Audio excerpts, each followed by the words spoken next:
conformação, cuja definição desse programa vai depender em grande parte das dissertações que vocês fizerem. Quer dizer, os estudos que vocês desenvolverem, as dissertações que vocês elaborarem com os seus orientadores, serão um elemento determinante na própria definição do perfil desse curso e daquilo que ele, posteriormente, vai traduzir para futuros candidatos interessados.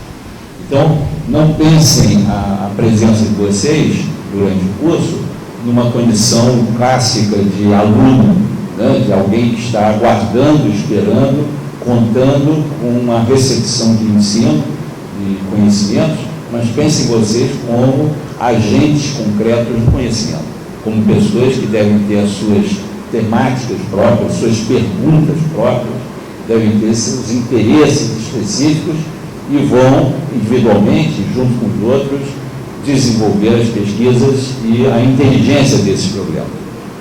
E isso porque, caso, digamos, aceitem uma postura mais, digamos, receptiva puramente, isso trará problemas para vocês no momento que forem verter o conhecimento e as ideias de vocês no texto, na dissertação, como também já retirará muito do ímpeto de produção de conhecimento, que é algo que certamente deve marcar uma pós-graduação como essa. Por que eu me referi a uma abordagem inicialmente histórica? Porque, ao falarmos de universidade no Brasil, hoje em dia, nós devemos ter claramente a noção desse horizonte relativamente estreito da existência da universidade enquanto instituição plena, que data, vamos usar essa data, é uma data factível, de 1934, quando foi criada a Universidade de São Paulo. É a partir daí que você pode dizer que o Brasil tem uma universidade. Havia, até então, cursos isolados, faculdades isoladas, que começaram a existir ainda no período da presença de Dom João VI no Brasil. Um dos primeiros atos ao chegar em Salvador, de Dom João VI, foi a criação, dizia-se na época, das aulas de medicina e cirurgia, o início da faculdade de medicina e cirurgia da Bahia. E depois a criação do curso de ciências jurídicas em São Paulo.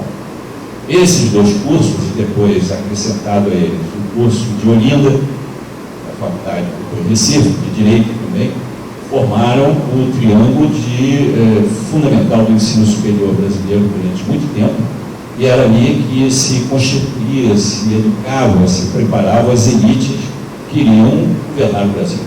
Eram as pessoas que iriam, enfim, se responsabilizar pela gerência, não só política, administrativa, como também, no caso da medicina, numa fatia grande das ciências. A medicina, na época, tinha uma abrangência, né, além da questão estrita, terapêutica, saúde, era uma área de estudos superiores, de estudos filosóficos, muitas vezes. Não devemos esquecer também de uma outra área de ensino que ainda não tinha essa característica que nós chamamos hoje de superior, mas que foi também uma iniciativa de Dom João VI, já no Rio de Janeiro, que foi a criação de um curso para formar os oficiais de artilharia. O Brasil, na medida em que a capital do Império Português veio para o Brasil, e Portugal estava em guerra, havia uma guerra mundial na época, que era exatamente Portugal, Inglaterra e outros países, e Napoleão, na França, e era necessário, então, guarnecer o litoral brasileiro. Era necessário povoar o litoral brasileiro de fortalezas, e para isso era necessário formar pessoas com competência na área, primeiro, de engenharia, construção, e na área de artilharia, que eram as pessoas que teriam a mira certa para enfrentar os navios que eventualmente viessem nos atacar. Em função disso, foi criada, então, a Escola Central para a formação de oficiais superiores com a titulação adequada e, fundamentalmente, de estudos de matemática, e que, a partir daí, gerou a Escola Politécnica, posteriormente, hoje, a faculdade, a Escola de Engenharia da Universidade Federal do Rio de Janeiro, que funcionou durante anos, onde hoje é o IFIX, o Instituto de Filosofia e Ciências Humanas, do Largo de São Francisco. Foi lá que meu pai estudou, por exemplo. Esse campo implantou no Brasil a área dos conhecimentos exatos. Eram as pessoas que se formavam com conhecimentos sólidos de matemática, conhecimentos de física, de astronomia, de cartografia, mapeamento, etc. Além dos conhecimentos de engenharia propriamente. Foi uma área que posteriormente adquiriu um papel muito importante de modernização, principalmente quando começaram a chegar os ingleses para formar as linhas ferroviárias. Encontravam então nesses engenheiros da escola politécnica os principais profissionais, e isso foi muito importante, por exemplo, para começar a desenvolver uma outra noção da vida profissional em padrões que eram desconhecidos no Brasil. O Brasil era um país escravocrata, onde você tinha uma massa enorme de trabalhadores que não ganhava salário, ganhava escotada de vez em quando. Então, era uma novidade você começar a ter um sistema de trabalho que era pautado, de um lado, por uma competência técnica, porque você põe um trilho certo ou não está certo, lei de carreira, ou, além disso, um trabalhador que recebia um salário, e tinha um salário. Isso era uma novidade, isso causava um certo mal-estar, né, dentro do espírito conservador do Brasil. Eu estou falando essas coisas porque é muito importante, além do aspecto mais concreto da história, é muito importante vocês perceberem o quanto já neste momento, portanto, no início, né, do Brasil se preparando para ser independente, depois da independente, como o simples fato de haver esses núcleos, poucos desses núcleos de formação em nível superior, ou em área jurídica, social, ou em área de medicina, ou de engenharia, matemática, ciências exatas, como isso já era um elemento decisivo de mexer na própria estrutura de pensamento, na própria estrutura, digamos, de percepção da vida social. Não é à toa que grande parte das lideranças que depois vão liderar os movimentos de abolição, o movimento da República, são pessoas que vêm desses cursos superiores. É aí que se forma uma opinião nova, uma opinião que em parte está, digamos, bebendo as novidades europeias e em parte está elaborando aqui a sua crítica, a sua observação mais independente da vida social brasileira. Não, quer dizer, Castro Alves, por exemplo, foi um grande arauto da questão do abolicionismo. O seu público principal era da universidade, eram os jovens das universidades, que se reuniam para ouvir as suas falas, seus discursos, suas poesias e tal. E tudo isso foi decisivo. Então nós estamos num terreno muito glorioso, num certo sentido, embora ainda muito estreito, muito apequenado. Não há dúvida quanto a isso. É interessante também observar que essa presença desses cursos superiores, um dos efeitos também que teve foi o de começar a disseminar no Brasil uma abordagem que eu chamaria científica, ou uma abordagem racional das coisas. Isso pode parecer um tanto anacrônico falarmos sobre isso, mas é importante agora justamente darmos um salto histórico para trás. E eu direi o seguinte: para muitas vezes espanto das pessoas que eu organizo, eu digo que a colonização do Brasil, no século XVI, ela começou tendo uma fortíssima dimensão educacional. O projeto de colonização desenvolvido pelos portugueses do Brasil tinha uma dimensão educacional representada exatamente pela importância estratégica e decisiva da participação da Companhia de Jesus no processo de colonização. Quando os jesuítas vieram para o Brasil e vieram desde o início, como os outros colonizadores, os outros agentes da colonização, vejam que os jesuítas, diferentemente dos outros colonizadores, que aqui se implantavam com as instituições clássicas da colonização, ou seja, com a feitoria, por exemplo, com as capitanias, depois com a propriedade, com o engenho, foram as instituições matrizes da nossa sociedade. O que os jesuítas, ao chegarem aqui, implantavam, essa era a instituição fundamental de educação dos jesuítas. Ao chegar numa determinada localidade, por exemplo, no caso de São Paulo, clássico, ali fundavam um núcleo onde eles viveriam e de onde eles distribuiriam a sua ação, seja diretamente se deslocando, seja trazendo as pessoas para o trabalho. Os colégios jesuítas, eles seguiam as normas pedagógicas que haviam sido elaboradas ao longo de muitos anos, desde Inácio Loyola, fundador da companhia. E aí nós precisamos entender que essa perspectiva de educação dos jesuítas e o fato de agirem através de colégios é um dado muito importante para entendermos, por exemplo, razões por que no Brasil nós tivemos a fundação de universidades tão tardiamente. É muito interessante isso. Na América Espanhola, por exemplo, a criação de universidades começou precocemente. A primeira universidade, 1500 e pouco, fundada no Peru, a primeira universidade das Américas. Os espanhóis criaram várias outras universidades. Como disse há pouco, no Brasil, a universidade propriamente só vamos ter em São Paulo, em 1934. Podemos atribuir a esses cursos isolados, faculdades isoladas, a característica de universidade, não é o caso.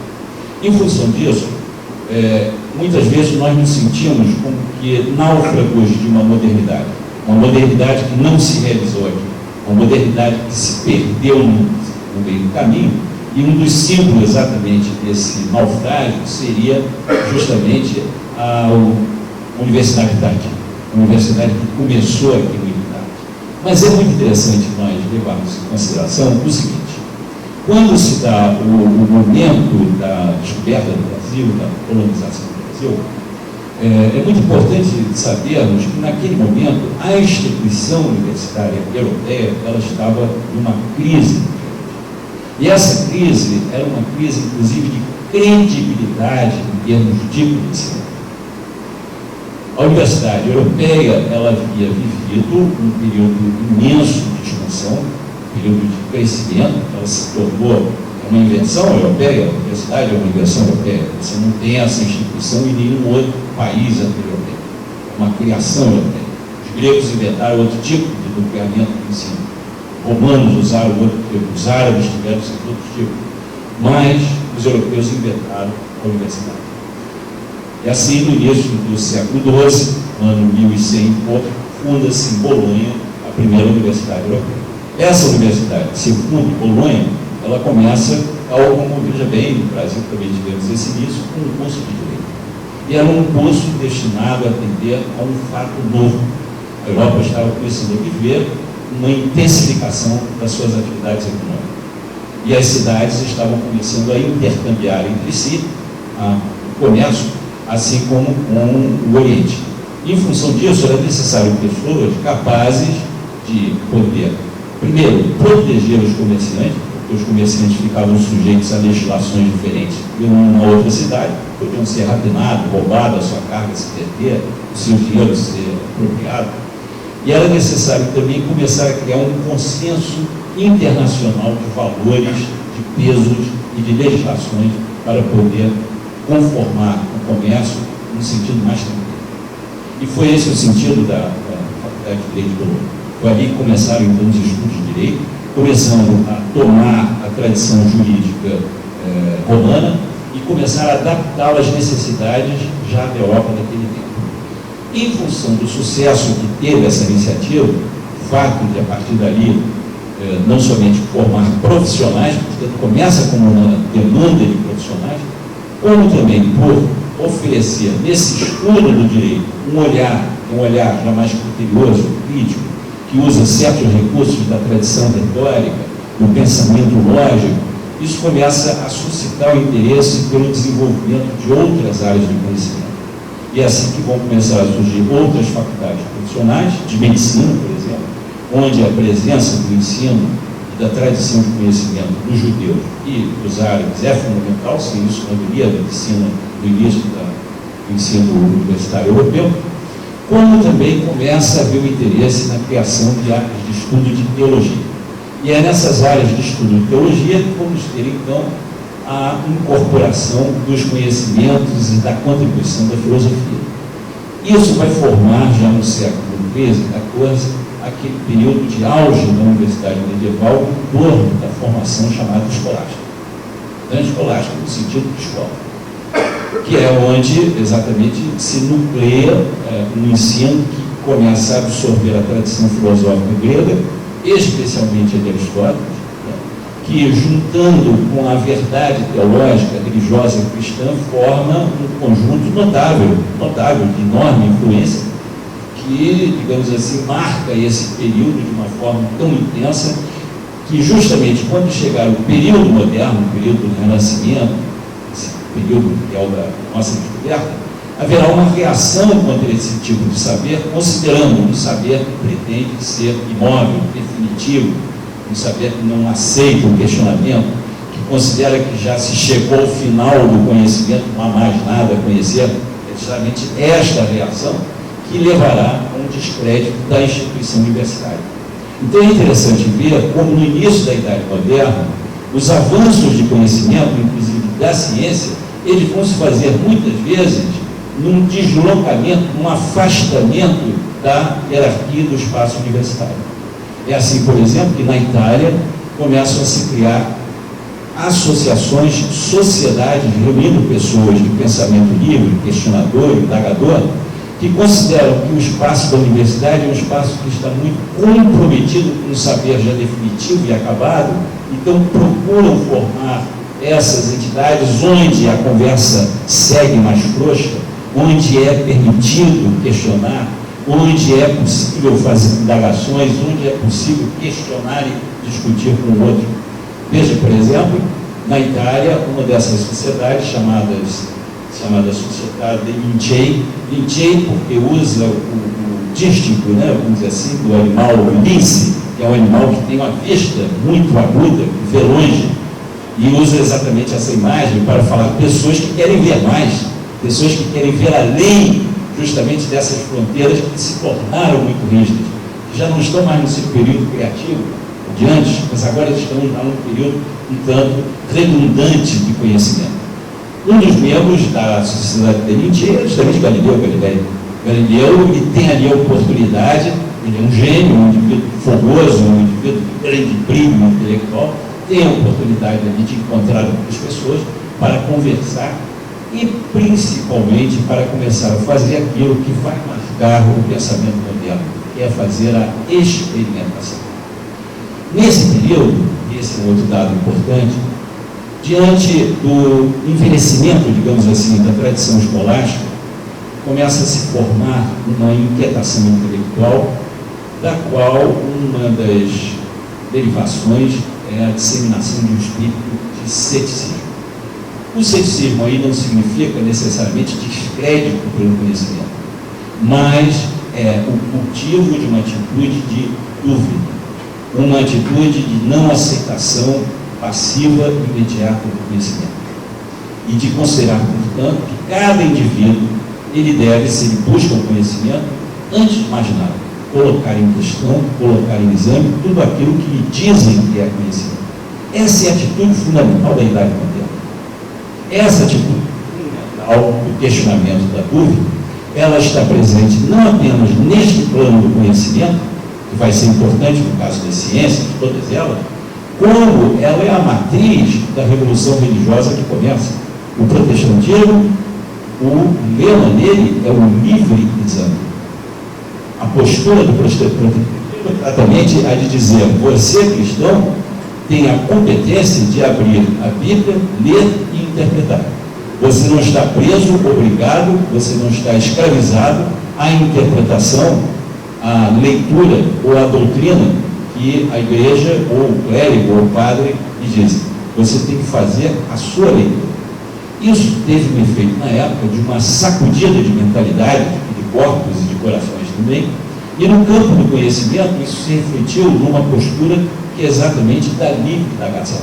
É a postura de que o indivíduo, apesar de ser um ser humano reconhecidamente limitado na sua capacidade de percepção das coisas, muito sujeito a enganos, a ilusões, de um raciocínio que é muitas vezes embotado, de um raciocínio que se equivoca, todas essas imperfeições começaram a ser levantadas. E foram levantadas para mostrar o seguinte: é preciso ter muita prudência, é preciso ter muito cuidado.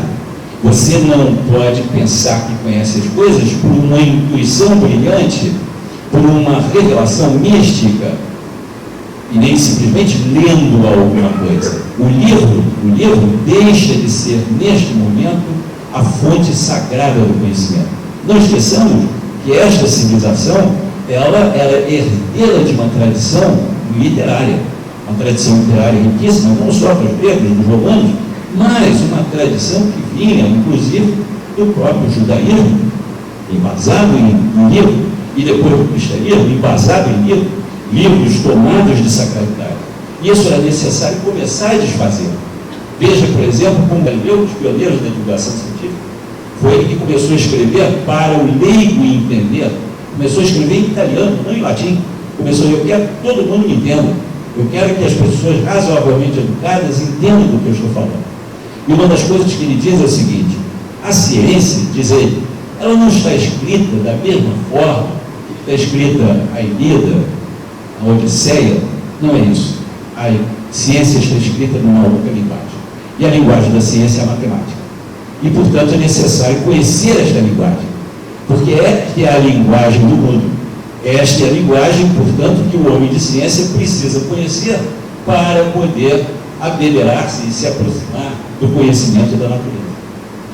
Essa ideia, que aí o importante, óbvio, tem a ver com a história da física, da astronomia, mas esta ideia decisiva de que para o trabalho do conhecimento, para o trabalho científico, é necessário estar atento à linguagem própria do conhecimento, porque mesmo que você trabalhe com a linguagem comum, com o vernáculo, por exemplo, você tem que aprender a fazer toda uma modulação nova das palavras, dos conceitos, da sintaxe, da prosódia, de tudo, para o serviço próprio do conhecimento. No trabalho do conhecimento, você repara como as palavras são fugidias, como as palavras são equívocas, como as palavras permitem dizer muita coisa, e você, quando às vezes se ouve, percebe que você não disse nada, você acabou não falando nada, você soltou uma opção de palavras e você vai ter que se aprimorar, vai ter que se dedicar, vai ter que entrar numa arte, numa mestria das palavras. As palavras são muito enganosas. E por isso mesmo no campo das ciências humanas, em que usamos o vernáculo, usava-se na época o latim, usou-se o grego, usou-se o inglês, seja o que for, é necessário fazer uma educação do próprio verbo. É preciso desenvolver, não para criar absolutamente sintagmas que sejam misteriosos, inacessíveis aos outros, palavras e conceitos que sejam fechados, não é isso. Ao contrário, o objetivo é produzir a clareza. O objetivo é não embotar e não enganar ninguém, começando por não se enganar a si próprio.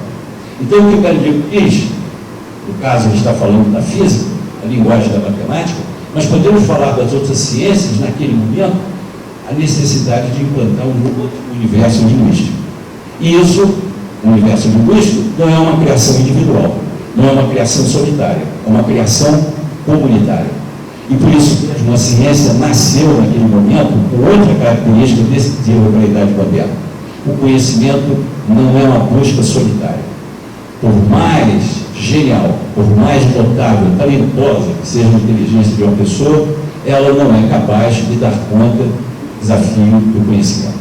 Por isso é necessário a interatividade. É necessário organizar as pessoas. Essa ideia que foi extremamente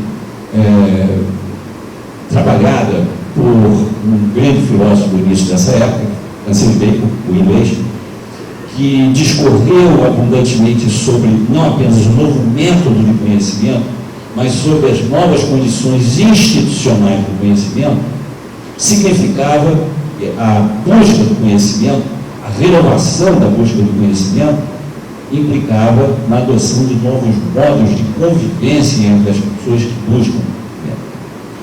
E foi a partir desta ideia de uma busca cooperativa, que surgiu, inspirada por ele, surgiu exatamente uma das primeiras instituições científicas de importância na história do Ocidente moderno, que foi a Royal Society. Royal Society foi uma instituição de pessoas que liam e seguiam a orientação de Francis Bacon, que começaram a se reunir, formaram uma associação que tinha um nome conhecido público de Colégio Invisível, e que depois se institucionalizou, ganhou esse nome de Royal Society. Na verdade, o adjetivo aí, Royal, era sem grande significado, o rei não se metia naquilo, não dava dinheiro, não determinava nada. E ela estabeleceu como lema a palavra, a ideia seguinte: nullius verba, ou seja, significa o seguinte: jamais aceite o que o outro diz, sempre examine o que lhe é dito.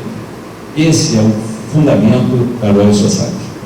De tal forma que as sessões da Royal Society eram sessões destinadas a apresentar um problema, ver o desenvolvimento que esse problema tomou a partir do exame, do estudo que alguém fez e, sobretudo, realizar as experiências que iriam fortalecer, comprovar, negar, desfazer aquilo que foi apresentado como hipótese ou como tese. Esse hábito, essas reuniões semanais, esse hábito da discussão, mas, sobretudo, do exame daquilo que está sendo feito, da comprovação experimental, tudo isso era relatado, ia para transactions, para textos, que são, então, os textos da primeira revista científica. Que era, então, colocada em latim, na época, e era, então, enviada para outras pessoas no continente. Começa a se criar, então, um circuito de leitura internacionalizada, de intercâmbio, de pessoas, então, que leem o artigo que foi publicado no mês passado, 2 meses, vai reproduzir a experiência para ver se aquela experiência confere. Ao reproduzir a experiência, escreve as suas observações e remete para lá, que isso é publicado novamente na revista para contrapor, confirmar, desfazer. E com isso você vai ter um processo de acúmulo de conhecimento e caleidoscópico. Não há nenhuma figura que diga: olha, o fulano falou isso, deve ser verdade. Não existe isso. Não existe. É necessário ouvir todos. E é, sobretudo, necessário comprovar aquilo que cada um fala com a experiência. A experiência passa a ser, então, fundamental. Veja, essa é uma nova cultura humana, não é uma cultura apenas da comunidade científica. É uma cultura que está se fazendo no plano da existência em geral.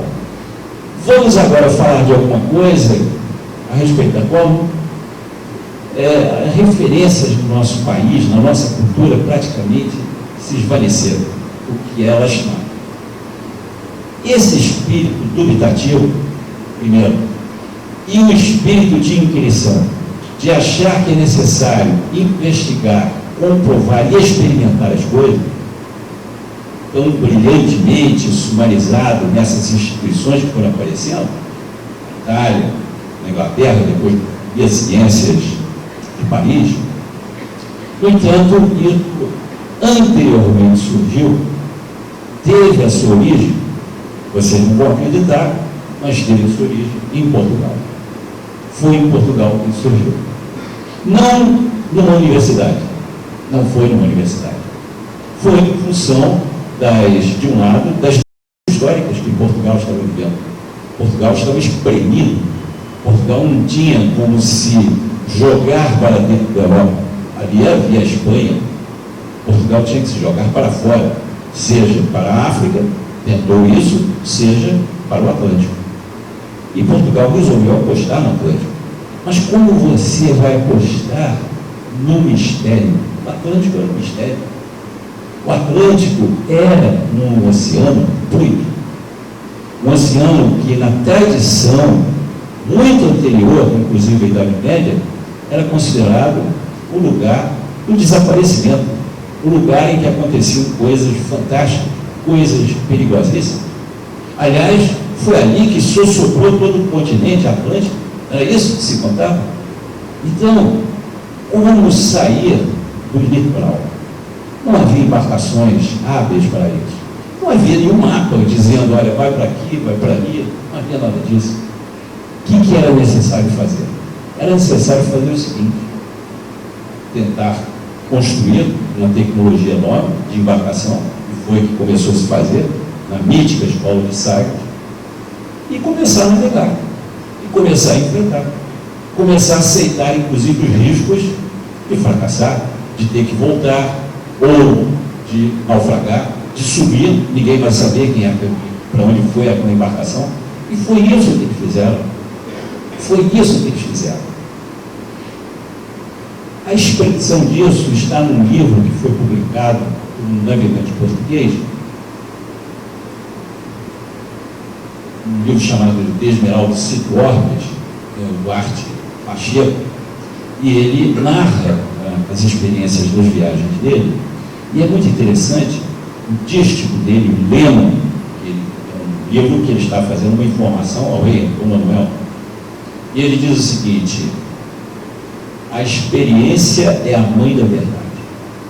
Neste livro, ele vai tomando todas as narrativas, todas as descrições clássicas das terras que tinham sido deixadas pelos gregos, pelos romanos, pelas tradições, enfim, e ele vai mostrando uma por uma como elas estão erradas, como elas estão equivocadas. Então é muito interessante, por exemplo, que havia consolidada na geografia medieval, vindo lá de Ptolomeu grego, que era impossível existir seres humanos abaixo dos trópicos.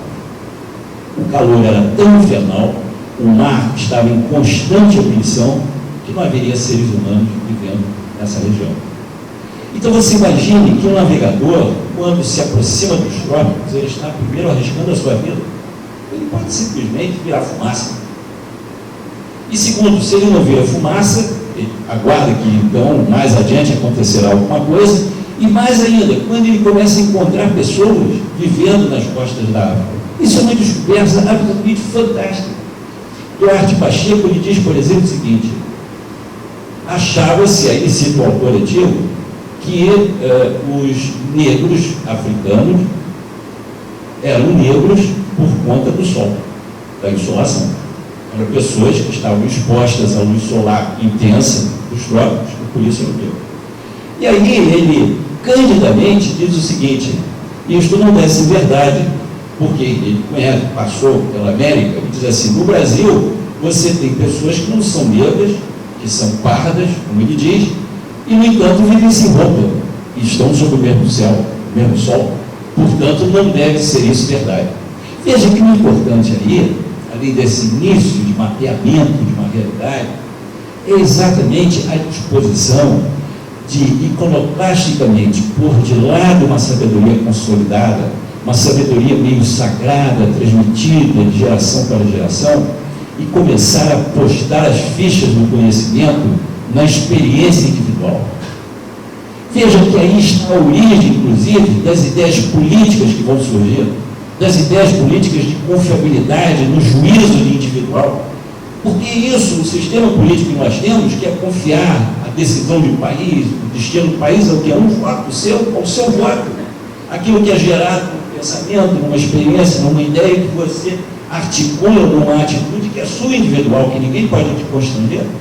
Essa é uma ideia que surge a partir da consolidação perspectiva de que o conhecimento do mundo, da natureza, etc., tem como processo inicial a investigação individual, a experiência que cada um vai fazer. Ao mesmo tempo, em Portugal, um indivíduo notável, chamado Francisco Sanches, que era de origem judaica, era médico, formou-se em medicina em Montpellier, na França, depois foi professor na faculdade de Montpellier durante muito tempo, e ele escreve no século XVI uma obra notável, duas obras notáveis. Uma que é um livro que ele trata dos cometas. Os cometas eram considerados agentes do destino. Eram forças misteriosas que rompiam nos céus, não se sabia como, que apareciam e significavam o anúncio de desgraça. Eram mensagens, talvez, que Deus mandava, eram, enfim, predisposições de acontecimentos funestos, e acreditava-se, inclusive, que aquela sua cauda, por exemplo, ela lamberia a terra ou deixaria vermes. Achava-se que as pestes podiam, por exemplo, ter vindo dos cometas. Essa ideia do cometa existiu até hoje. Minha mãe conta isso, quando passou o cometa de Halley em 1910, 12.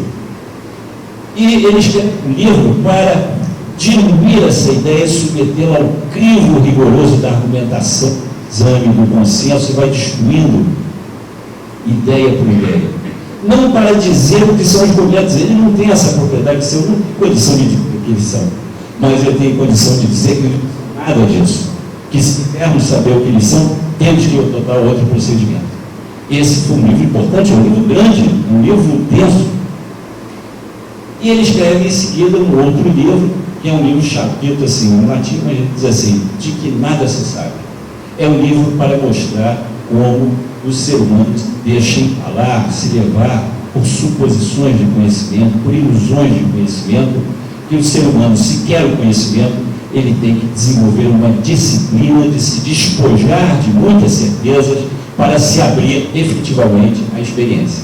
E ter também a visão modesta de que não há possibilidade de você reconstituir a grandeza total de um conhecimento, que isso é um processo interminável da humanidade. Este foi um livro importante que foi lido por Descartes, e Descartes bebeu do ceticismo. Descartes, inclusive, começa a sua jornada com uma conversão ao ceticismo.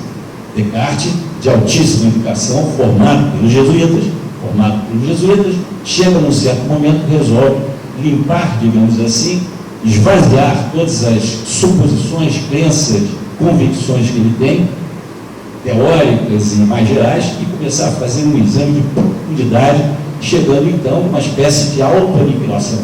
Descartes chega, então, como método de dúvida, a afirmação seguinte: se é para duvidar, começo então duvidando da existência do mundo. O mundo pode ser uma ilusão, o mundo pode ser um engano. Faço então a minha certeza da existência do mundo. Mas também ele foi muito ousado a minha certeza da existência de Deus. Descartes era um cristão convicto, mas ele por não, veja só, já não mais fechado das existências.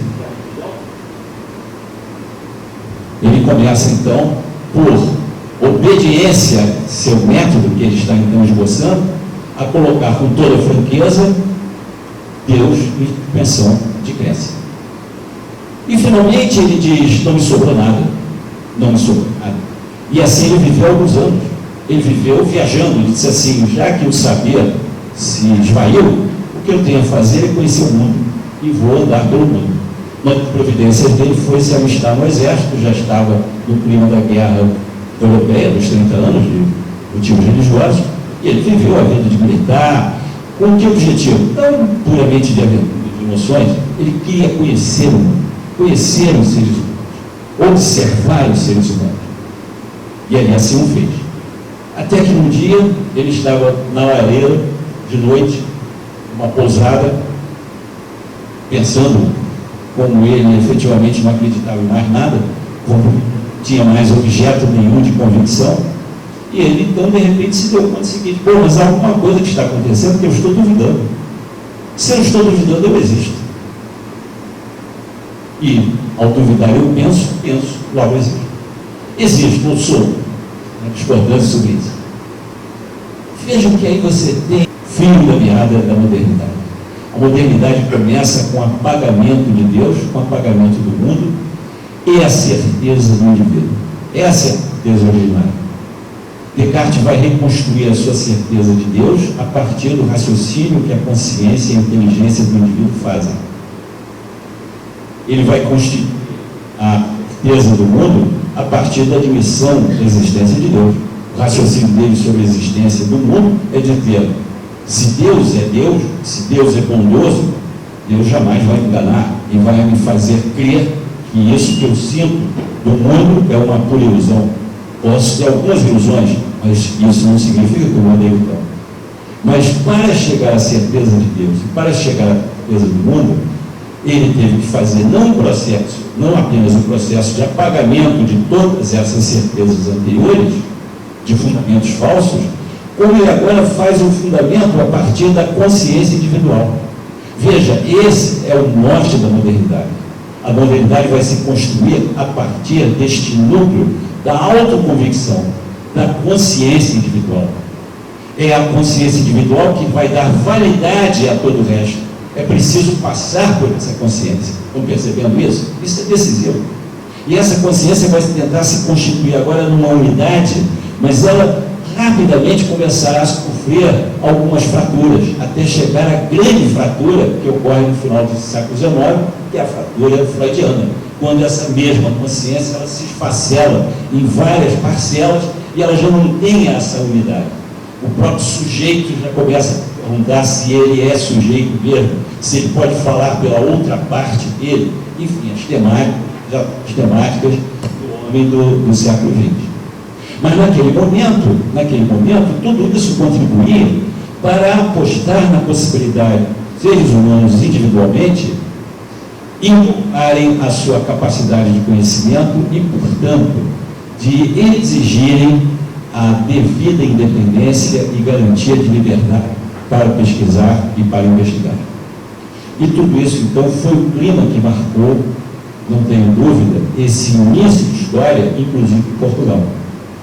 E foi exatamente porque essas experiências, essas iniciativas, se fizeram, em parte, ao arrepio das instituições universitárias, e muitas vezes contra as instituições universitárias, e como disse, em alguns lugares foi necessário bypassar as instituições universitárias e criar instituições paralelas, uma espécie de instituições voluntárias, livres, e assim por diante, é que, num certo momento, a insatisfação de algumas pessoas com esse tipo de instituição as fez buscar uma instituição que estava sendo criada na França, dentro da Universidade de Paris, mas totalmente independente da hierarquia da Universidade de Paris, por iniciativa de um rei que tinha uma visão muito crítica da tradição universitária, que era o rei Francisco I. Francisco I foi um rei de grande importância na história do Renascimento e do humanismo, e ele, então, percebendo que as instituições tradicionais universitárias eram já muito incapacitadas de lidar com o homem, com o mundo, com as descobertas que estavam sendo feitas, com a inquietação religiosa. Então ele cria um colégio em Paris, e esse colégio em Paris atrai os espíritos inquietos, os espíritos que não querem simplesmente se enquadrar numa tradição intelectual já estabelecida, por mais meritória que fosse. Dentre essas pessoas, desses alunos, vamos ter algumas figuras notáveis. Um deles é Calvino, outro é Inácio de Loyola. Estudaram nesse colégio. Esse colégio, ele apresentava uma série de novidades. Foi ali pela primeira vez que se organizou os alunos em classes, que começou a se levar em consideração que o ensino de uma determinada área de conhecimento exige estabelecer uma escala de amadurecimento. Não é possível ensinar as coisas para todos ao mesmo tempo. É necessário levar em consideração o amadurecimento individual e é necessário ir graduando o ensino em aquisições sucessivas. Esse é um dado importante, foi aí que começou a existir, né, as classes propriamente ditas. Primeiro ano, segundo ano, né, que hoje você tem toda essa escala que leva em conta desde os aspectos individuais, os aspectos etários e os aspectos também da complexidade do conhecimento. Por isso que a gente aprende primeiro aritmética, depois é que aprende geometria, e assim por diante. Primeiro você aprende ao alfabeto, depois que você começa a aprender o que é verbo, o que é substantivo, e assim por diante. O segundo aspecto desse ensino é que era um ensino que apostava no exercício do aluno, na aquisição própria do aluno. O aluno não tinha que ficar interminavelmente ouvindo aulas e nem tinha que ficar interminavelmente lendo manuais. Ele tinha que praticar muito isso. Era isso que era exigido.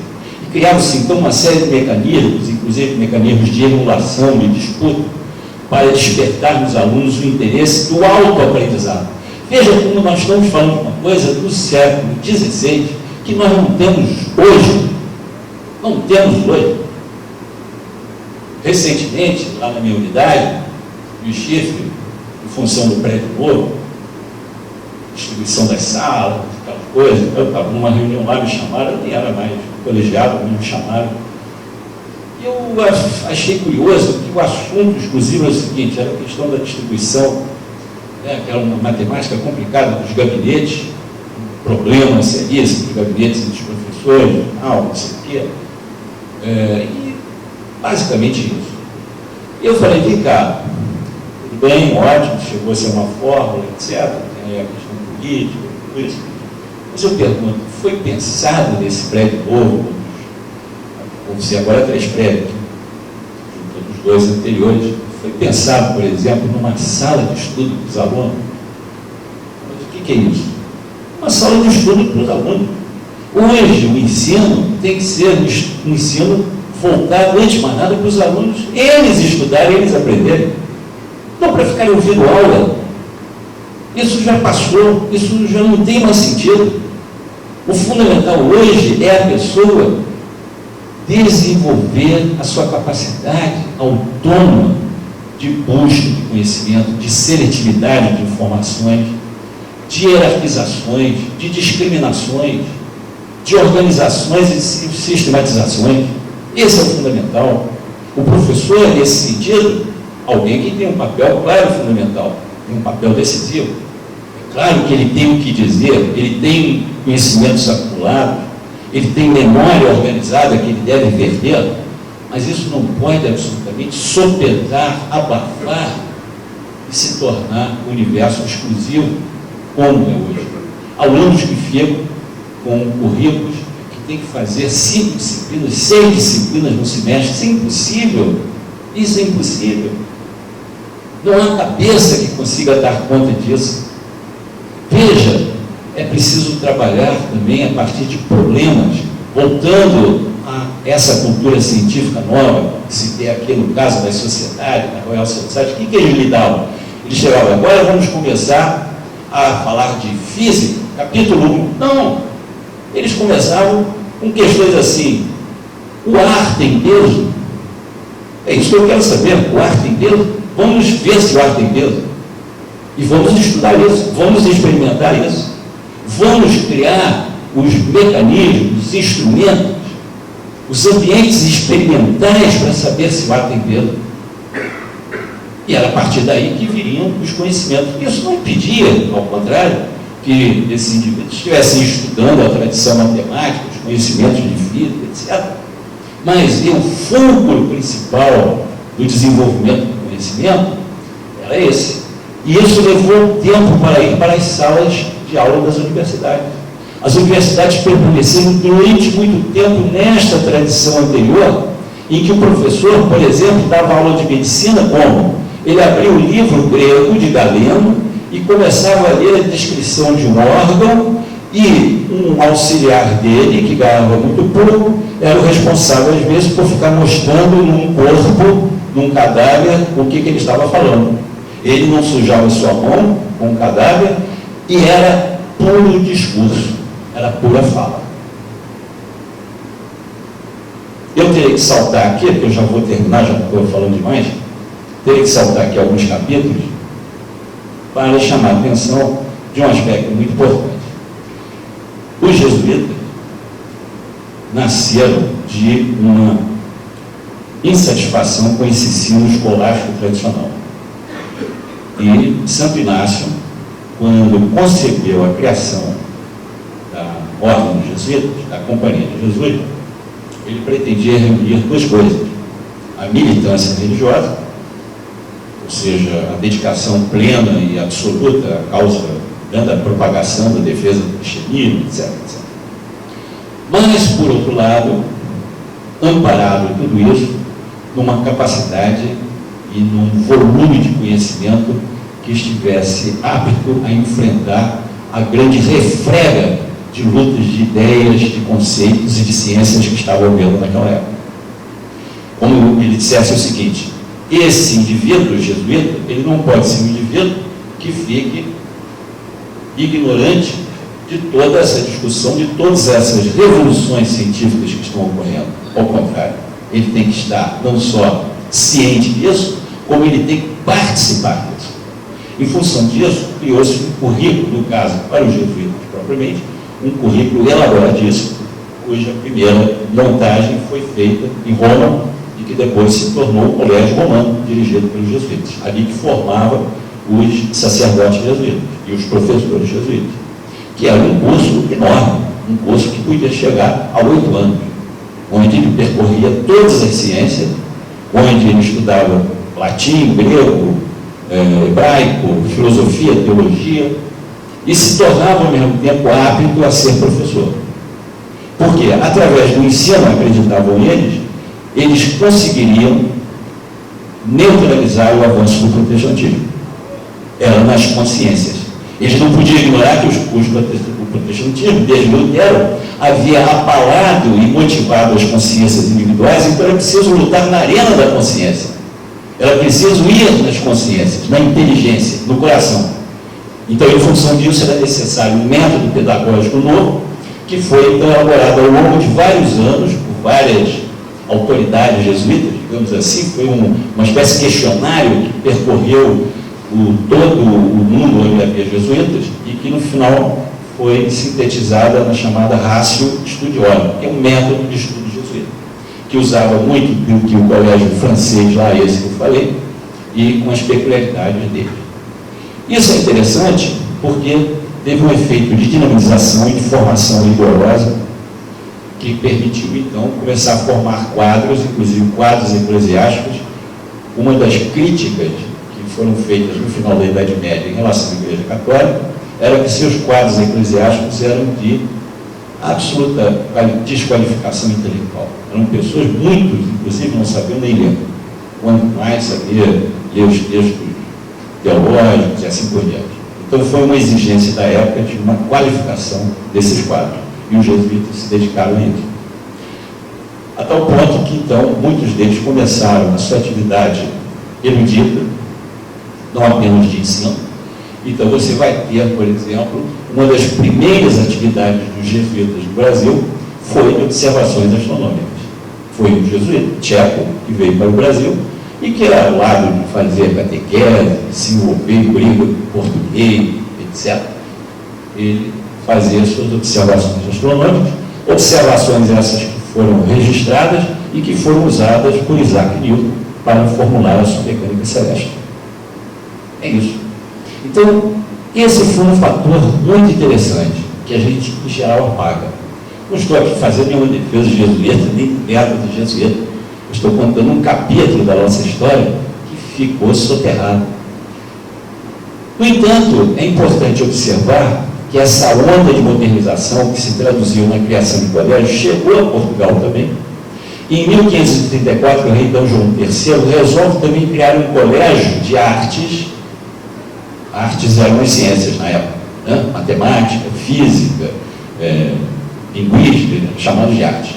Resolve criar um colégio de arte fora da Universidade de Coimbra, exatamente para ter um núcleo com independência, com dinamismo, e cria. No entanto, rapidamente, isso é objeto de uma disputa política, e Portugal, naquele momento, já está vivendo os efeitos terríveis da polarização religiosa europeia, com o surgimento da reforma protestante, e com a Igreja Católica, pouco a pouco, resolvendo se enrijecer nas suas posições para poder se defender e combater o protestantismo, como vai acontecer tempos depois, com o processo contra Galileu, né? E aí você tem a criação de todos aqueles instrumentos que vão incidir, no nosso caso no Brasil, de uma forma perversa. Um deles, por exemplo, que é a criação da instituição do índex, né? O índex librorum prohibitório, que é o estabelecimento de uma relação que vai sendo renovada de livros que são proibidos de serem lidos pelos cristãos. E isso passa, então, a funcionar em todas as regiões que seguem a orientação estrita da Igreja Católica, principalmente na Itália, mas principalmente na França, na Portugal e na Espanha. E pouco tempo depois, esse colégio de artes cai nas mãos dos jesuítas reacionários, que estão aliados ao governo espanhol. O governo espanhol, que nesse momento está querendo fazer a unidade da Espanha numa unidade ideológica cristã estrita, e forçou, inclusive, o governo português a fazer a expulsão dos judeus. E todo esse processo teve como resultado a criação, estou fazendo isso aqui de uma forma muito sumária, a criação de uma mentalidade que, a partir de então, entenderá o conhecimento como um acesso obediente àquilo que já está devidamente sacralizado por uma autoridade superior. Foi isso muito que marcou, a partir de certo momento, a nossa formação. E com isso, durante um tempo, eu acho que nós ficamos privados das aventuras, das trepidações, das contradições e, voltando, da crença na capacidade individual. Esse é um passado que tem um peso muito grande. Simultaneamente, é importante que se diga também, o Concílio, que foi o que organizou a reação católica, ele, no seu objetivo de ganhar as consciências, ele estabeleceu como meta que as consciências precisam ser ganhas primeiramente pela emoção. E foi nesse sentido que se traçou uma estratégia nova de produzir impressões sensoriais tão absorventes que recuperassem os fiéis para o catolicismo. E a expressão mais acabada disso foi o barroco. O barroco, como gênero e como estilo, que teve como sentido fundamental a criação de um maravilhamento, de um estado súbito de sensações que levassem os fiéis a um encantamento a despeito de qualquer tipo de raciocínio ou argumentação. Dessa forma, o nosso primeiro grande intelectual, que foi o padre Antônio Vieira, que é realmente uma figura notável de inteligência, o padre Antônio Vieira fez uma catequese pedagógica que firmou um estilo de abordagem intelectual no Brasil determinante, que é a capacidade, primeiro, de traduzir todas as questões em palavras e em discursos e tentar, através da palavra e do discurso, dar a solução e dar a resposta. Com isso, firmou um método de abordagem das coisas que se entranhou na nossa cultura, muito forte, e que contrasta, sem dúvida alguma, com o procedimento, por exemplo, de observação e o procedimento experimental.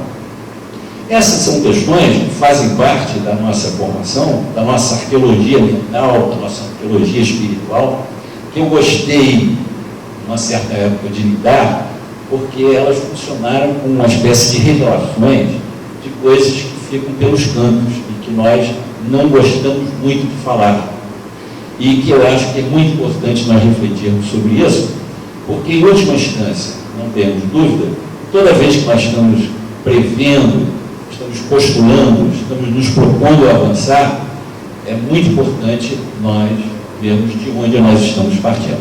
E essa foi a preocupação, modestamente, por vocês.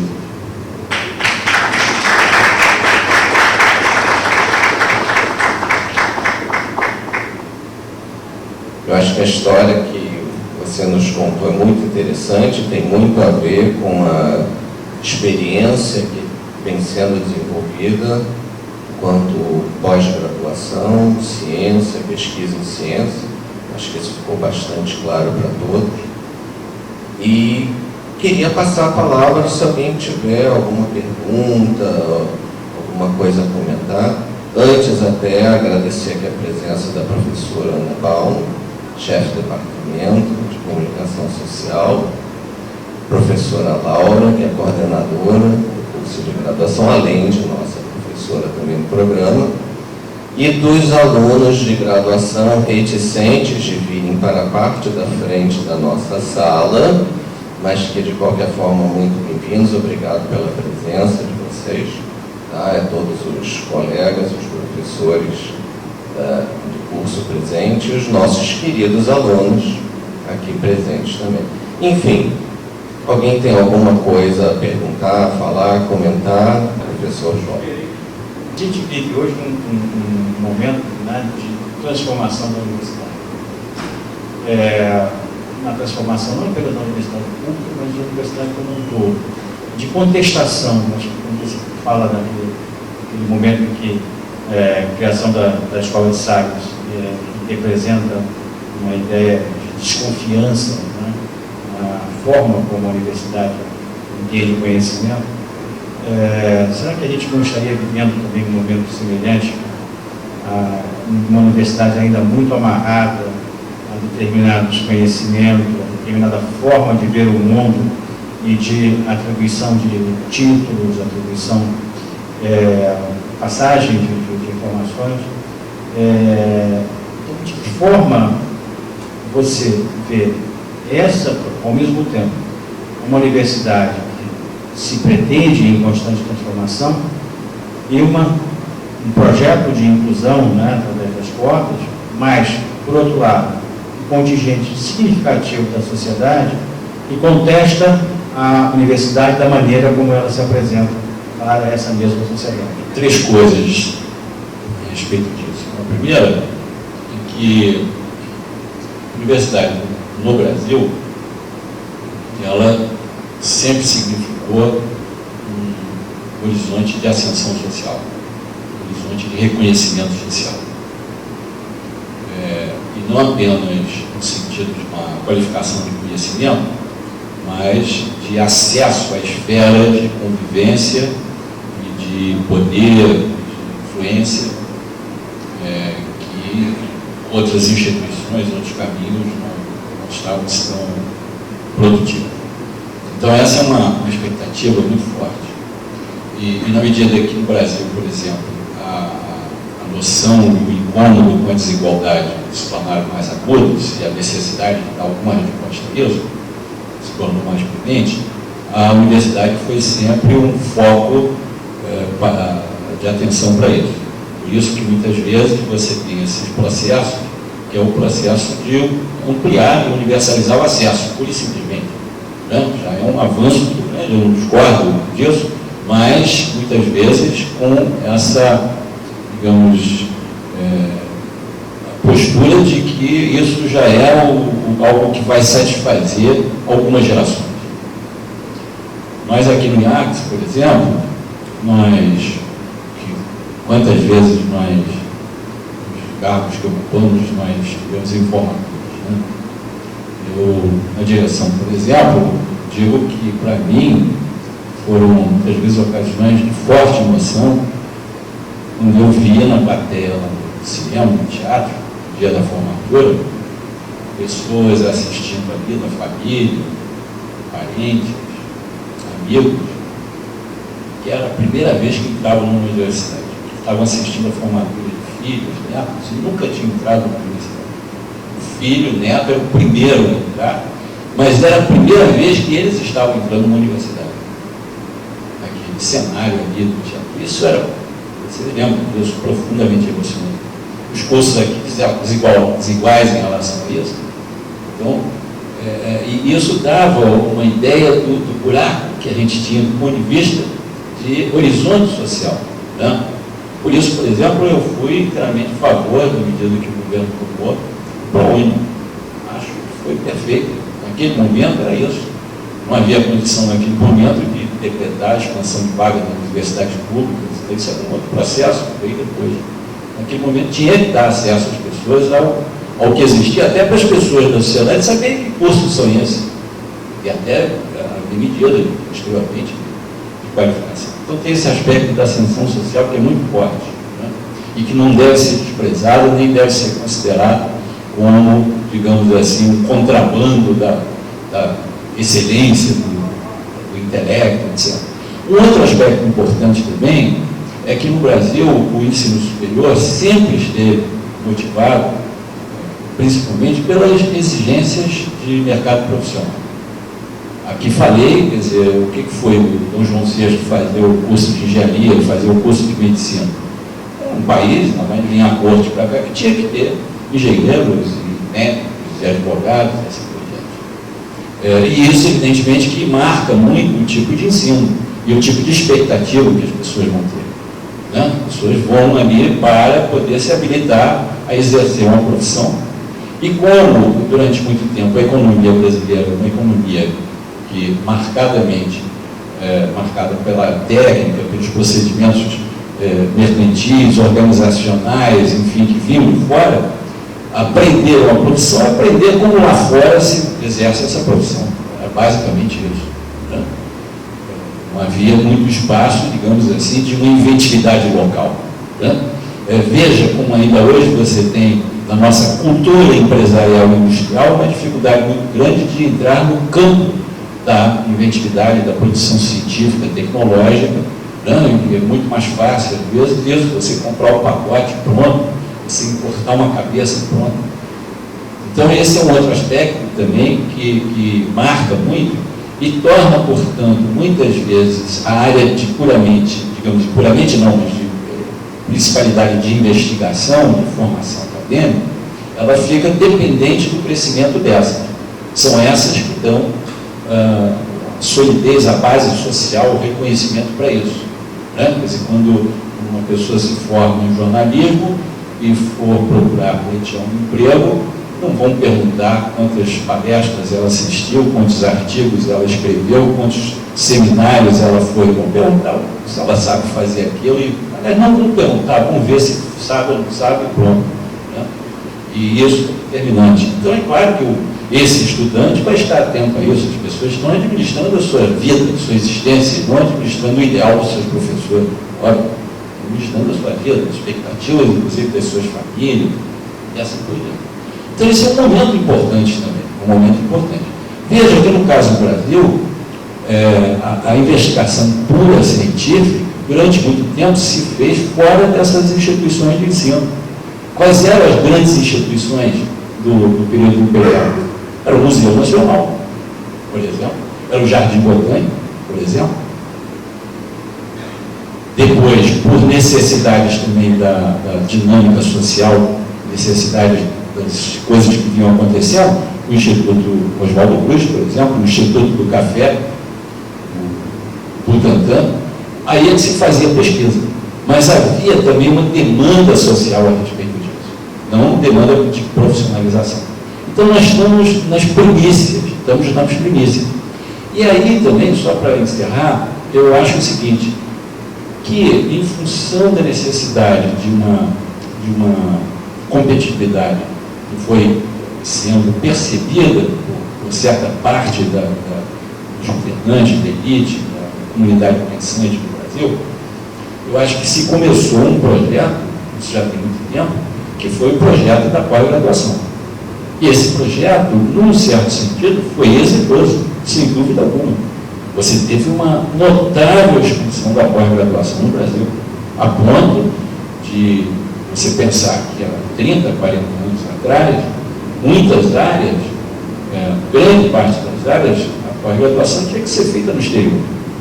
Era algo que era ser feito no exterior. Hoje você supre isso aqui. E para isso, com todos os sistemas, vamos dizer assim, extremamente, às vezes, rígidos, às vezes escolásticos, que dão essa aparência escolástica, inclusive, vocês vivem, eu não isso tanto assim, vocês vivem isso, não há dúvida nenhuma. Questões de produtividade, questões de competitividade, tudo isso. Agora, veja bem uma coisa também importante. Todas essas coisas, essas ideias, essas regras, esses estatutos, esses controles, são feitos por pessoas iguaizinhas a nós. São todos professores. Então, podemos concluir daí que a perversidade é a própria da mentalidade dos professores, inclusive em relação a si próprios. Gostam disso, gostam de se machucar, gostam de fazer a si próprio e aos outros sofrerem essas coisas. Mas é um fato, é um fato. No momento, isso está mais gritante do ponto de vista seguinte: ou o Brasil vai entrar realmente numa era de produção científica avançada, entrar nas coisas importantes que estão rolando no mundo, ou vai ficar para trás. Isso não é a menor dúvida. Isso hoje a gente sabe que conhecimento é um elemento, um vetor decisivo da vida da civilização contemporânea. Não só da vida em geral, como da vida econômica, política e militar. Hoje a China, por exemplo, é a segunda maior produtora de produção científica do mundo, é a China. E a China, óbvio, a China é a China, 5 mil anos, mas ela começou a investir nisso há muito pouco tempo. Veja bem, quando o Japão teve que se abrir, e os Estados Unidos chegou lá no Japão, em 1854, colocou umas caminhoneiras e disse: ou vocês abrem, ou a gente bombardeia. Abriram. E a dinastia Meiji, o imperador, disse o seguinte: bom, não podemos ficar isolados, temos que começar a trabalhar a nossa incorporação no mundo contemporâneo, no dela. Primeira providência, mandar japoneses para estudar nas universidades europeias e americanas. Foi isso. Então, isso, por exemplo, que nós temos hoje, o Ciências Sem Fronteiras, é estratégico.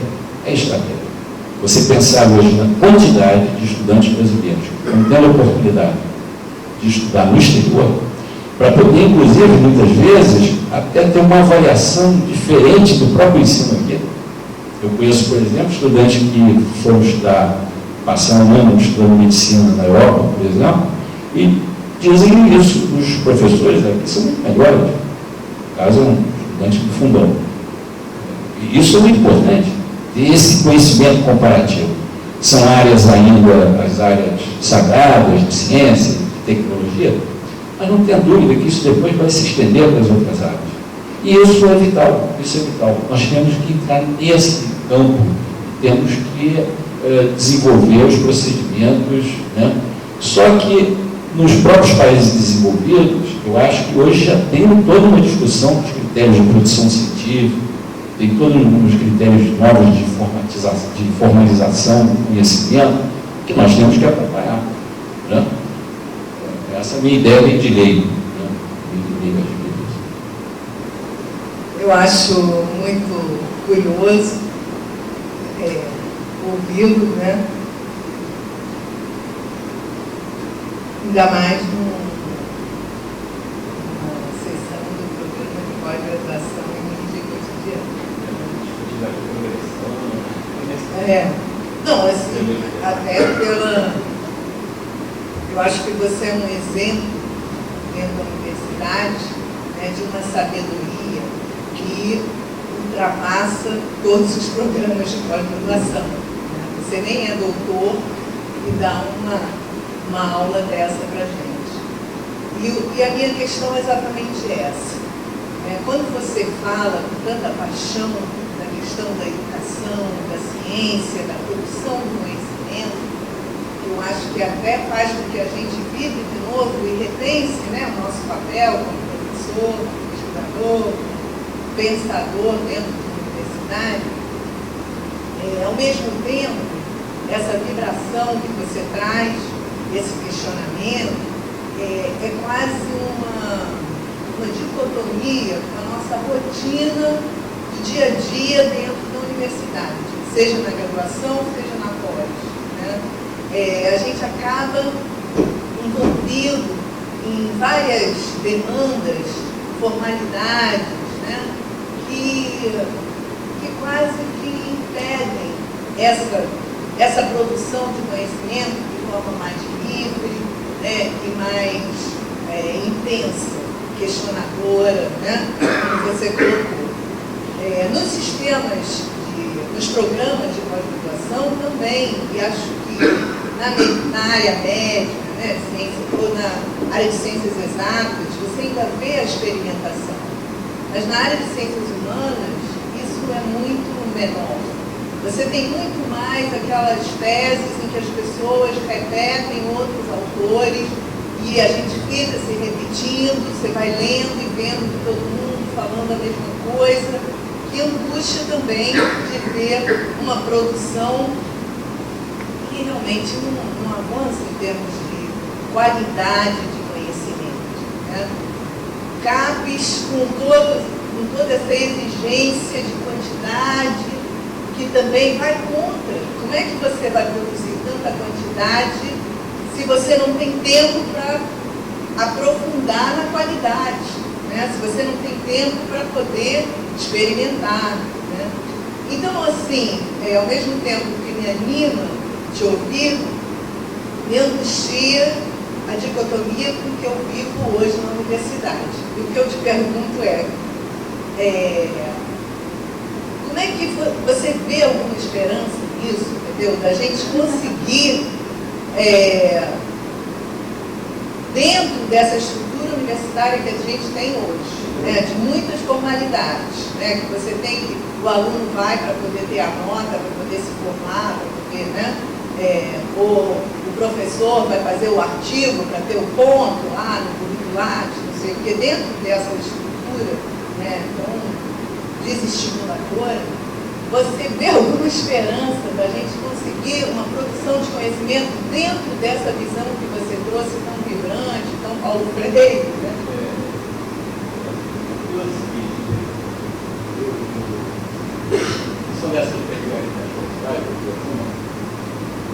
Eu evito sempre, né, dar qualquer impressão de fazer disso uma bandeira, né? Eu sou muito avesso ao cabotinismo. Isso significa o seguinte: eu jamais, aqui, vocês são testemunhas, jamais aqui me disse, por exemplo, não consegui fazer o doutorado, a universidade. Não, foi uma opção minha. E, além disso, não tenho nenhuma postura de achar que isso é contrastante com a possibilidade de vida acadêmica e de produção. Absolutamente. Acho que, inclusive, hoje isso é óbvio. Não tenho que discutir sobre isso. Já? Muito bem. Então, para responder a sua pergunta, eu primeiro digo o seguinte: nesse tempo todo, por exemplo, eu tive uma convivência muito grande, por força da vida aqui na universidade, com colegas de várias áreas. Eu, por exemplo, frequentei muito, mas muito mesmo, colegas de física. Convivia com eles à noite, ia lá, participava de reuniões. Colegas, por exemplo, de geologia, né? E de outras áreas, medicina. E eu lhe digo uma coisa: todos eles, inclusive muitos já em áreas muito consolidadas, estou falando aqui na UF, todos eles tinham que fazer todas essas coisas. Todas essas coisas, preencher os mesmos formulários, tudo isso, igualzinho. E nunca vi nenhum deles dizer assim: eu não consigo fazer minha pesquisa, eu não consigo ir para o laboratório. Nunca vi isso. Eles, inclusive, tinham uma postura, muitas vezes, de achar que isso tinha que ser aplicado com mais rigor em outras áreas. Eles achavam isso, que as outras áreas ficavam muito à fresca. Eles achavam que isso tinha que ser mais rigoroso para todos, porque isso para eles era a linguagem normal. E eles faziam isso. Obviamente, eu não estou dizendo que houvesse posturas de conformismo unânime a respeito das políticas de governo. Claro, isso são coisas que se discute, critérios, escolhas, assim por diante. Até porque esse é um campo competitivo mesmo. Então, de repente, sair uma avaliação não tão agradável, lá ia, né, brigas, ia a Brasília, não sei o que e tal. Mesmo em áreas humanas, hoje, por exemplo, já convivia, mas hoje convivo mais com colegas de história, por exemplo. Nunca vi ninguém se queixar disso. Nunca vi um colega de história dizer assim: com esse sistema é impossível fazer a minha pesquisa histórica. Não há isso. Não há. Então veja bem, meu pai, por exemplo, meu pai era cientista, ele não era professor, foi meteorologista. Na época, era uma opção que poucas pessoas tinham.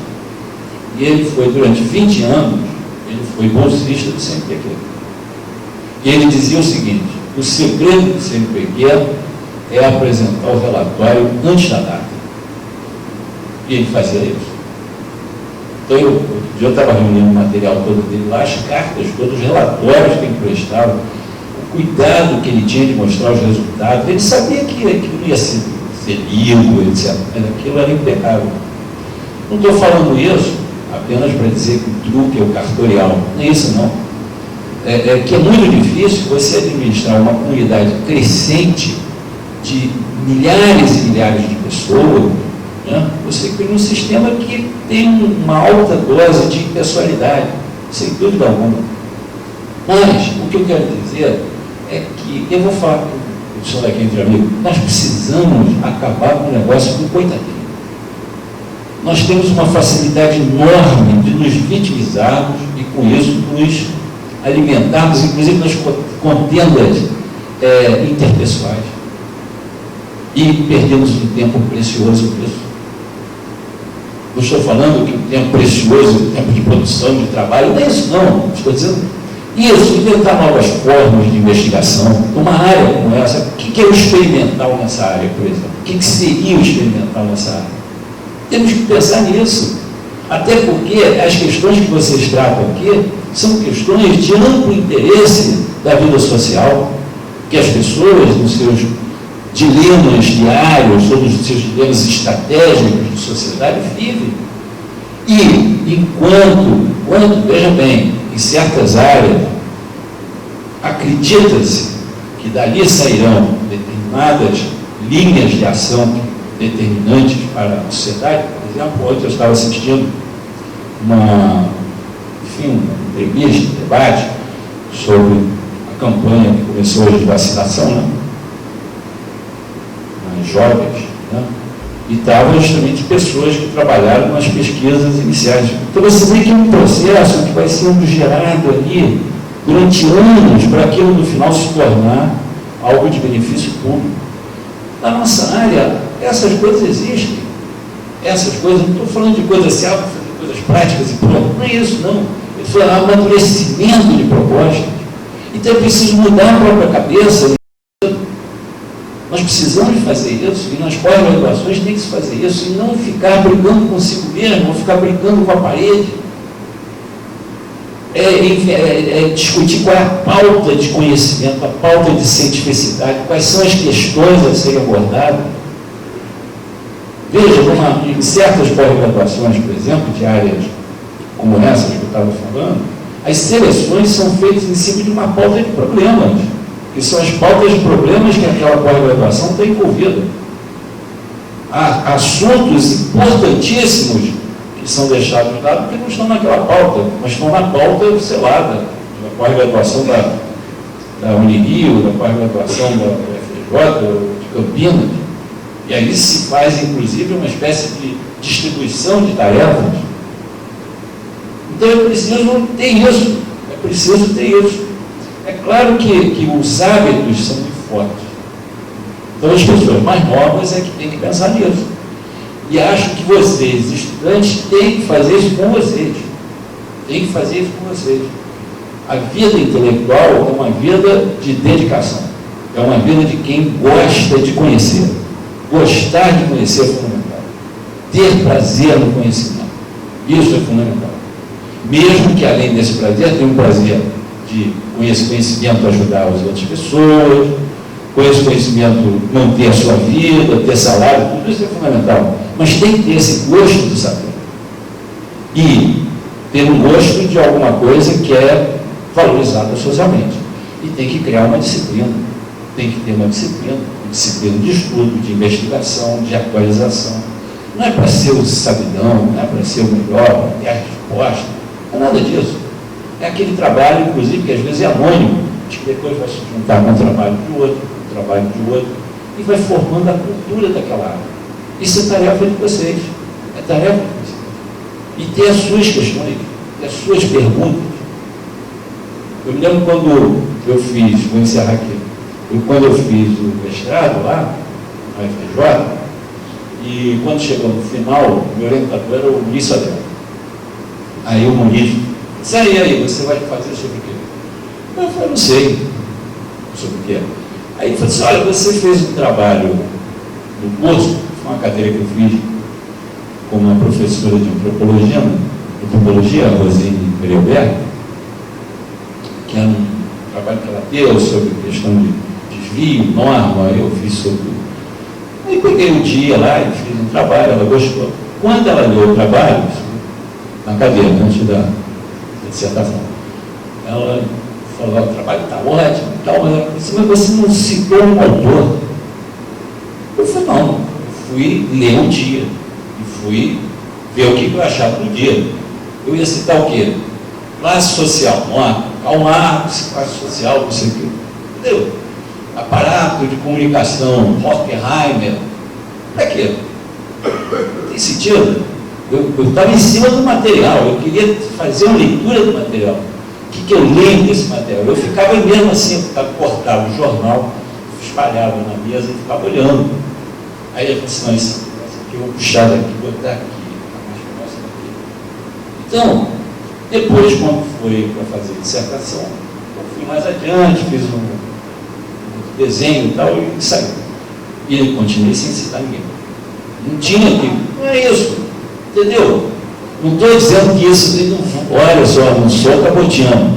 Não estou fazendo disso, sabe? Você quer nada, nem Entendeu? O que eu estou dizendo é isso, é olhar o objeto.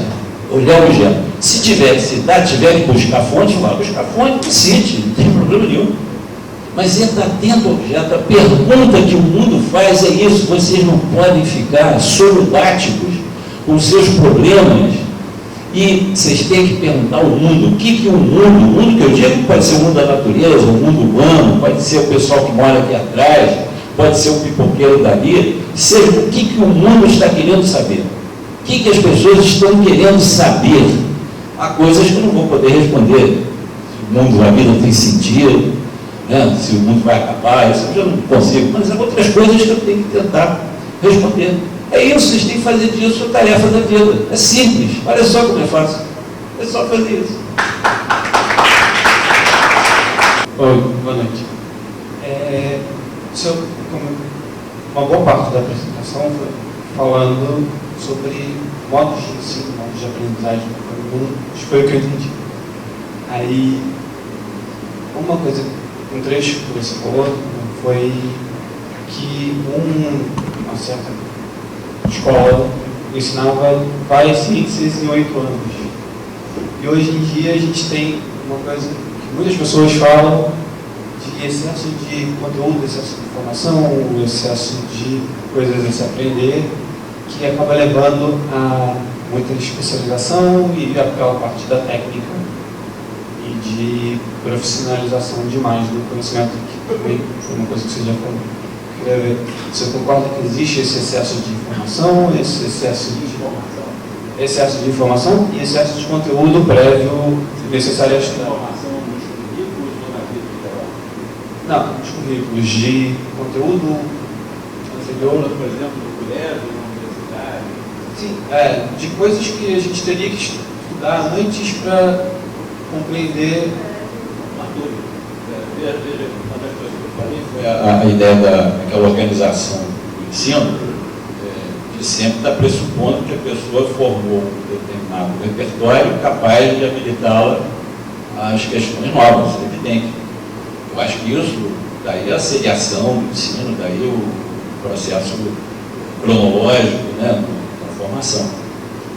E, de fato, um dos problemas que muitas vezes você tem são as lacunas que vão se acumulando. Você pega, por exemplo, as pessoas que no Brasil formam-se na escola pública e que muitas vezes chegam na universidade e dizem: olha, eu não vi nada disso, não tinha um professor, teve greve, não sei o que, não sabe simplesmente, não deve estudar aqui.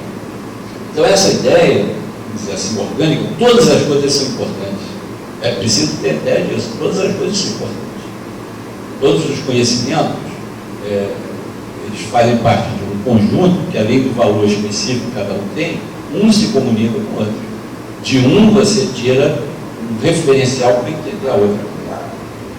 Então, quando você estuda línguas, por exemplo, além do instrumento linguístico, de se comunicar com pessoas que falam a mesma língua e ler um texto naquela língua, você está experimentando formas de organização do mundo, formas de logistificação do mundo diferentes. Você está experimentando isso, que é possível pensar o mundo de formas diferentes, através dessa variedade de línguas. Assim como é importante, eu acho, todo mundo estudar matemática, é fundamental. No entanto, aqui nós temos no Brasil uma coisa que é da nossa cultura. A pessoa, quando vai escolher o seu futuro universitário, escolhe: você gosta de matemática, não gosta de matemática, acabou, isso já liquidou. Então, isso é um desperdício enorme, porque não é isso. Não estou dizendo que o ideal é todo mundo se formar em matemática, isso não. Mas cria-se na sociedade uma desqualificação competitiva. Então, o cara que segue uma área de exata, ele acha que vocês aqui, nós, somos pessoas que vivem na flauta, que falamos baboseiros, falamos qualquer coisa, assim por diante. Não temos rigor nenhum, assim por diante. E nós achamos que eles são os caras estreitos, positivistas e tal, cheios de detalhes, não sei o que e tal. A gente vai lá, paga as consultas dele, contrata ele para fazer essa prova, tudo isso aí faz. Compra o carro que eles projetaram, tudo isso. Mas achamos que ele, do ponto de vista humano, são pessoas bipolares, assim, eles vão até Marte, não sei como, mas a gente acha isso. Então, é exatamente essa questão. Isso é um erro cultural muito grande. Isso é um erro. Estou dizendo com isso que todo mundo vai ter que estudar tudo, ser especialista em tudo. Isso não existe.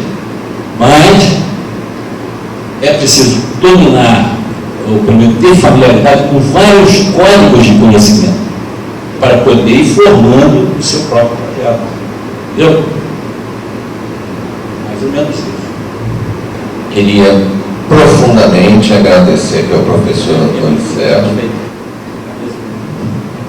Queria agradecer aos nossos colegas, ao aluno que fizeram as perguntas, que ampliaram ainda mais o conhecimento que a gente teve o prazer aqui de ouvir, pensar, discutir. Eu espero que isso repercuta na vida acadêmica de vocês, enquanto alunos de pós-graduação e graduação também. E na vida dos colegas também, nas nossas discussões, enquanto a gente pensa o que é a educação, o ensino, o que a gente está fazendo enquanto pesquisador. Acho que tudo isso é muito interessante e contribui muito para a vida da gente, a vida que a gente abraçou e resolveu seguir. Então, por isso que eu queria agradecer muito ao Antônio Serra e dar boa noite a vocês, até uma próxima oportunidade.